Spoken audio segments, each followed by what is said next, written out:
तो आ गए, देखिए दिखाइए ऐसा हुजूम। लाठी चार्ज होने के बाद, हाथ पैर टूटने के बाद भी सोच रहे थे कि नहीं आएंगे, आ गए। चलिए आज हमारे साथ भाई बात करेंगे। क्या नाम है जी आपका? नंदराम चौधरी नाम है सर। कहाँ से आप आए हैं? मैं यहीं से हूँ और ये जंतर मंतर का जो एरिया है मेंटेनेंस का मेरे कंट्रोल में आता है। मैं यहाँ गवर्नमेंट कॉन्ट्रैक्टर हूँ। ये सारा काम मैंने किया है। और ये जो साथ में जो बंगला ये देख रहे हो जो डोर लगे हुए हैं, ये प्राइवेट है, सरदार जी का है, वो हमारे फ्रेंड है। मैं ये सारा मेंटेनेंस में, लेकिन मैं आज तक कभी प्रोडक्ट में नहीं आया। दुनिया भर के प्रोडक्ट होते हैं, लेकिन आज देख रहा हूँ कि एक आदमी के चक्कर में, भाई मेरा, एक आदमी के चक्कर में, सॉरी, एक आदमी के चक्कर में कितने लोग परेशान हो रहे हैं। एक आदमी जो कि ढंग से काम नहीं कर रहा, उसके भी बच्चे होंगे, उसके फैमिली के बच्चे होंगे, खानदान के बच्चे होंगे, गांव के बच्चे होंगे, जिले के बच्चे होंगे और ये पूरे देश के बच्चे। थोड़ा बहुत परेशान तो आदमी दुनिया होता है, माफ कर देता है, चलो चलने दो। और ये गवर्नमेंट जो एक ऐसे आदमी को प्रोटेक्ट कर रही है जिससे पूरी दुनिया परेशान है, जिससे पूरी दुनिया के बच्चे परेशान है। साउथ से, चंडीगढ़ से, बिहार से, यूपी से, हर जगह से लोग आ रहे हैं। यहाँ तक कि आज पंजाब से भी बहुत सारे लोग आए हुए हैं, उन्होंने खाना वाना सबको बांटा है। तो लोग इतने परेशान हैं, लोग सड़कों पे पिट रहे हैं, बारिश में खड़े हुए हैं, इतना पसीना है, मैं वहाँ 10 मिनट नहीं बैठ पाया। तो ये भारत सरकार कब जागेगी? मोदी जी इस चीज को कब स्टैंड लेंगे?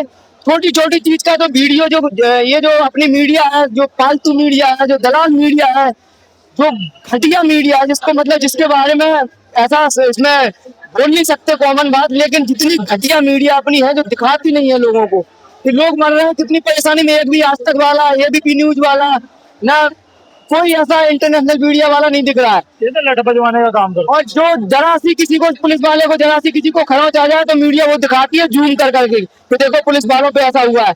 लाखों लोग मर रहे हैं, लाखों महिलाएं, बच्चे, बूढ़े सब परेशान है। अंदर 10 मिनट कोई बैठ नहीं सकता, ऑक्सीजन नहीं मिल रहा ढंग से। और इस देश में मोदी जी को कोई फर्क ही नहीं पड़ रहा। हमें अगर पता हो तो उस टाइम के हमारे वोट से हमें इतनी लाठी खानी पड़ेगी। हमारे गाँव लेके आया था पत्थर। पत्थर कोई नहीं लेके आ रहा सर। पत्थर आप मीडिया रिपोर्ट में देख लीजिए, हमारे जैसे भाई लोग ही बता देंगे पुलिस वाले खुद पत्थर मार रहे हैं। और पुलिस वाले क्या, पुलिस की बेस में गुंडा छुपे हुए हैं, गुंडा। और आगे पुलिस प्लेट क्यों नहीं थी उनके? सर वो गुंडे थे, बीजेपी ने हायर कर रखे थे, पुलिस वालों ने हायर कर रहे थे कि तुम लोग जाओ, तुम लोग मारो, ताकि मेन जो अंदर का जो उनकी मंशा है वो सामने बाहर ना आए और दूसरों को मुजरिम बना दो, ताकि ये बोलने को हो जाए कल को गवर्नमेंट के पुलिस वालों ने कुछ नहीं किया, ये तो बाहर के आदमी थे।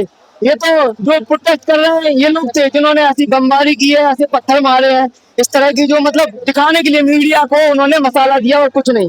अगर आप गवर्नमेंट के अंदर काम कर रहे हैं, अगर कल को आपके टेंडर छीन लिए गए सारी चीजें, क्या करें? हो चुका है सर इस देश में, ये सब कुछ हो चुका है जब से सरकार आई है। एक तो इतना जातिवाद बढ़ गया है कि साथ जहां अगर हम चार भाई बैठ भी जाए ना, तो ऐसा कोई मुद्दा नहीं है कि हिंदू मुस्लिम पे चर्चा ना हो, इस पे गवर्नमेंट पे चर्चा ना हो। पहले क्या था, कांग्रेस के टाइम में भी इतनी मारामारी नहीं थी। हम लोग फिल्म देखते थे, आजकल न्यूज देखते हैं, क्योंकि न्यूज में इतना मसाला, इतना एंटरटेनमेंट भरा हुआ है कि न्यूज में ही मन लगता है। और मूवी नहीं देखता कोई आदमी आज की डेट में। जो नए जवान बच्चे हैं, आज किसने भी पूछ लो, हर आदमी मोबाइल खोलेगा तो मीडिया न्यूज देखेगा कि इसमें क्या चल रहा है। पहले हम लोग मूवी देखते थे, तरह तरह के सीरियल देखते थे, टाइम पास करते थे। क्योंकि महिलाओं को क्यों मारा गया? महिलाओं को इसलिए मारा गया कि महिलाएं भी इस प्रोटेस्ट में बराबरी का योगदान दे रही है, इसलिए महिलाओं को भी मारा जा रहा है। और इस देश में जब महिलाओं का सम्मान नहीं, बुजुर्गों का सम्मान नहीं, नौजवानों का सम्मान नहीं, तो क्या फायदा इस सरकार का? क्या फायदा? पिछले बताए हुए एक आदमी के चलते, सिर्फ धर्मेंद्र प्रधान के चलते लाखों लोगों को मारा पीटा जा रहा है। तो ये उसको मोदी को समझ नहीं आ रहा क्या? इसका इस पर क्या कहेंगे कि ये आप देख सकते हैं कि वहाँ पर वो तोड़ दिया गया, स्टेज भी तोड़ दिया गया, क्या कहेंगे? ये कुछ नहीं, गुंडागिर्दी है, ये पूरा देश देख रहा है और देश को जागने की जरूरत है। जैसे हम लोग आज मैदान में आए हैं, पूरे देश को रोड पे आना पड़ेगा। उस टाइम जो अंग्रेजों का इतना शासन था, मुगलों का इतना शासन था, इतनी दादागिरी नहीं थी उस टाइम। आप कह सकते हैं कि पहले गोरे अंग्रेज थे और आज बिल्कुल, ये गोरे अंग्रेजों की बात है, ये कुछ उन्हीं के बीज है जो इस तरह की समाज में इस तरह की अफवाह फैला रखी। लोगों को दया नहीं है, जो मर रहे हैं। एक तो बताओ, आप गरीब आदमी मेहनत करके अपने बच्चों को पढ़ाते हैं, क्या आज हमारा लड़का पढ़ेगा लिखेगा कुछ बनेगा तो हमें बुढ़ापे का सहारा बनेगा। जब एनी टाइम पेपर लीक होते रहेंगे तो क्या करेंगे, वो माँ बाप तो मर जाएंगे।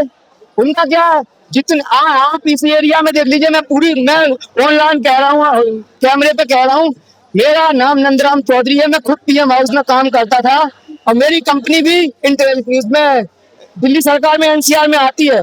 लेकिन मैंने इस तरह की दादागिरी कांग्रेस के टाइम पे नहीं देखी, इस तरह की मतलब किसी भी, मैं तो सुना ही नहीं। जो आज हो रहा है, लाखों नहीं मर रहे हैं, 2 लाख कुत्ते की तरह। इतनी मेहनत जो पुलिस इन लोगों को मारने के लिए कर रही है, इतनी मेहनत अगर सच्चाई और अच्छाई में वो सिस्टम में लगा है तो काहे को ये लोग परेशान हो जाए। हरियाणा से 163 धारा लागू कर दी गई, सोचा तो डर जाएंगे और इस भीड़ को देखते हुए क्या लगे। ये लोग डरने वाले नहीं है, ये भारत के जो नौजवान है, ये खून यहाँ का, ये पानी इस तरह का है कि जितना मारोगे। अंग्रेजों को भगा दिया इस देश के लोगों ने, मुगलों को भगा दिया, और ये छोटे छोटे जो चुल्लू वाले कहते मुट्ठी वाले लोग हैं, उनसे डरेंगे क्या, उनसे भागेंगे क्या, वो कुछ उखाड़ पाएंगे क्या, कुछ नहीं उखाड़ पाएंगे। भैया आप एक मिनट, आप ये देखिए, क्रांतिकारी का देश रहा है हमारा, हमने अंग्रेजों को भगा दिया, हमारी नस्लों ने अंग्रेजों को भगाया, तो ये अंग्रेजों के गुलाम ये क्या करेंगे, इसमें कुछ भी नहीं कर पाएंगे। जिस तरह से मोदी बेवकूफी कर रहे हैं ना, तो उनको करनी नहीं चाहिए। सिर्फ एक इस्तीफे के लिए, जैसे अभी भैया ने बताया, एक इस्तीफे के लिए कम से कम 5 लाख हमारे आने वाले भविष्य हैं, जो बच्चे हैं, स्टूडेंट है, जो हमारे देश को चलाने वाले, इनके एक आदमी के चक्कर में इन पे लड़ बजाया गया, ये गलत है। और जिस तरह से इन्होंने आरएसएस वालों को, एक इसमें पुलिस कमिश्नर जो है दिल्ली का, मैं सबसे बड़ा मेरी नजर में नालायक वो है पुलिस कमिश्नर, उसको ये शर्म नहीं आई कि आरएसएस के लोग गुंडों को अंदर उसमें फिट करके और इन बच्चों पर लाठी थी। हम जानते दिल्ली पुलिस हमारी लठ नहीं चलाएगी क्योंकि उनके भी बच्चे हैं, लेकिन जो आरएसएस के लोग कल इसमें थे, जितने भी बच्चों पर लठ चले हैं, सब आरएसएस वालों ने चलाया। कमिश्नर की जिम्मेदारी बनती है, ये कमिश्नर से भी सवाल किया जाएगा आने वाले वक्त में। पहले मोदी से सवाल होगा, पहले मोदी का इस्तीफा, फिर कमिश्नर से भी सवाल किया जाएगा। कमिश्नर को इतनी शर्म नहीं आई कि पूरे देश ने कल देखा किस तरह से मतलब हालात हमारे देश के बच्चों के खराब किए इन्होंने। किसी का हाथ तोड़ा, किसी की टांग तोड़ी, किसी का पैर तोड़ा, कहीं नहीं देख रहे। मैं जानता हूँ हमारे देश की पुलिस, बहुत दर्द है लोगों के दिलों। दर्द की बात नहीं, छोटे छोटे बच्चे, अभी 16-16 साल की बच्ची हैं, 16 साल की बच्ची हैं, उन पे लड़ बजाया गया।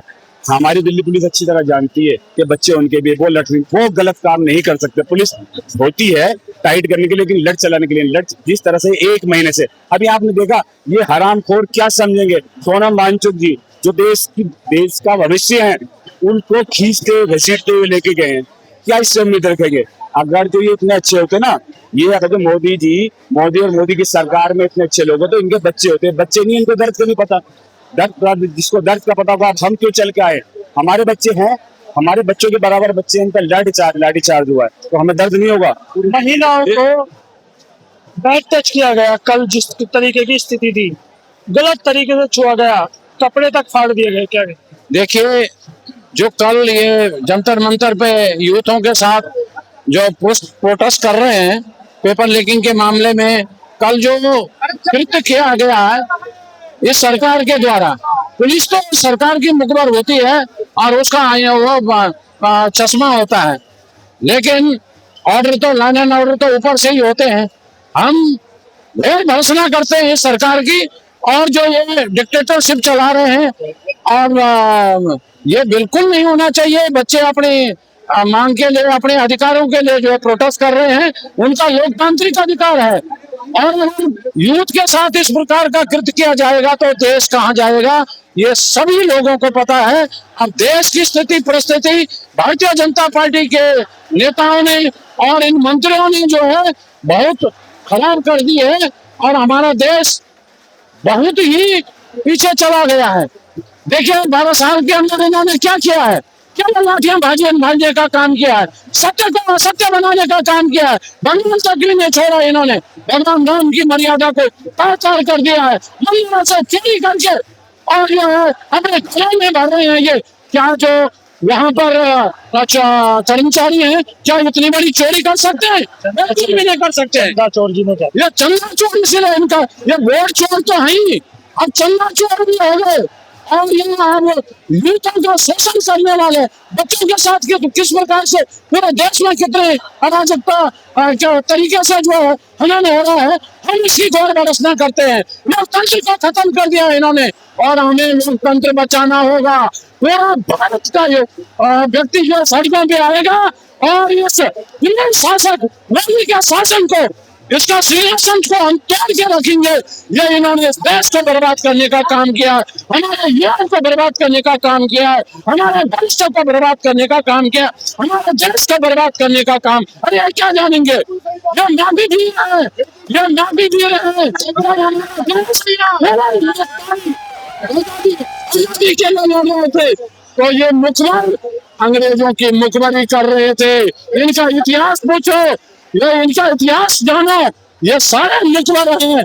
ये इन मुखबरों ने, इसीलिए हमारे बुजुर्गों ने 70 साल तक इनके हाथ में सत्ता नहीं सौंपी थी, क्योंकि वो जानते थे ये देश के गद्दार जिस दिन सत्तासीन हो गए उस दिन देश को बर्बाद कर दिया। साथियों, आज ये समय आ गया है और आज देखिए हमारा यूथ को हाल क्या क्या कर दिया इन्होंने।